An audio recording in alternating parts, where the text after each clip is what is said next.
Mtsogoleri wakale Mayi Joyce Banda walankhula mawu amene watutumusa Amalawi ochuluka kuphatikizapo ine ndemwe ndinazifunsa funso lakuti akufuna atanthauze chani kwenikweni. Iyeyo akamalankhula izi akuti chani kwenikweni. Dzina langa ndine Sam Mavita, tiyeni mukhale pamenepo. Mtsogoleri wakale wa dziko la Malawi Mayi Joyce Banda yemwenso ndi mtsogoleri wa chipani cha The People's kapena kuti PP ayankhula mawu omwe asiya anthu mmalere amene sakuziwa kuti makamaka akufuna atanthauze chani kwenikweni.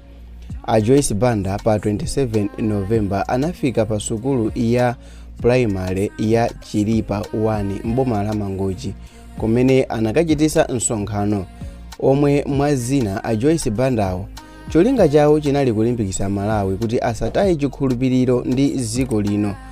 Iwowa anayankhula kuti Amalawi musataye chikhulupiriro ndi dziko lino chifukwa lizayendanso bwino posachedwapa. Koma funso nkumati mawu amene Joyce Banda anayankhula kuti Amalawi asataye chikhulupiriro, dziko la Malawi lizapitiriranso kuyenda bwinobwino. Kodi iwowa akutanthauza kuti panopa dziko silikuyenda bwino? A Joyce Bandawa akutanthauza kuti panopa dziko la Malawi lasokonekera? Kodi a Joyce Banda akutanthauza kuti dziko la Malawi pali zaka zina mbuyomo pamene linkayenda bwino koma panopa lidasokonekera? Kodi mwina iwowa akutanthauza kuti mu nthawi ya ulamuliro wawo zinali bwino kusiyana ndi panopa?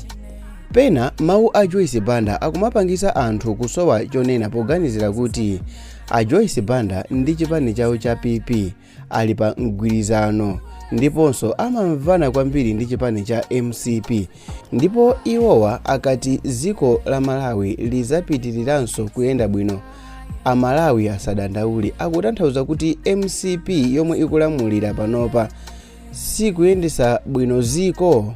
Mafunso awa akuzunguza mitu ya anthu. Ngati mungakumbukire bwinobwino, tsiku lake panali pa 27 November.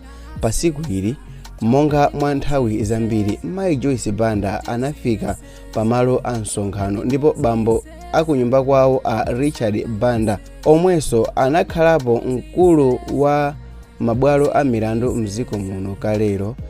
Akulu ena a chipani cha PP monga wachiwiri kwa Joyce Banda mchigawo chakummawa a Lawrence Bisika analinso pa msonkhanowo, omwe nawonso anaphera mphongo pa zimene anayankhula Joyce Banda pakunena kuti Amalawi asadandaule, dziko la Malawi lizapitiriranso kuyenda bwino kusogoloko. Nkuyankhula kwa zininga kwa Joyce Bandako. Kuyankhula mwa zininga kwa Joyce Bandako kwatisiya malere makamaka poganiza kuti iyeyo kwenikweni kodi akufuna ayankhule chani, popeza kuti iyeyo akumvananso ndi boma limeneli la MCP. Iwowa zikuoneka kuti azayendera limodzi ndi chipani chimenechi cha MCP. Akamayankhula kuti Amalawi asadandaule, dziko lizapitirira kuyenda bwino kusogoloko, akufuna alankhule kuti chani. Dzina langa ndine Sam Mavita. Kumbukirani kupanga subscribe, koma please musanapite taona ni mavideo awiri amene ali pa screen. Bye.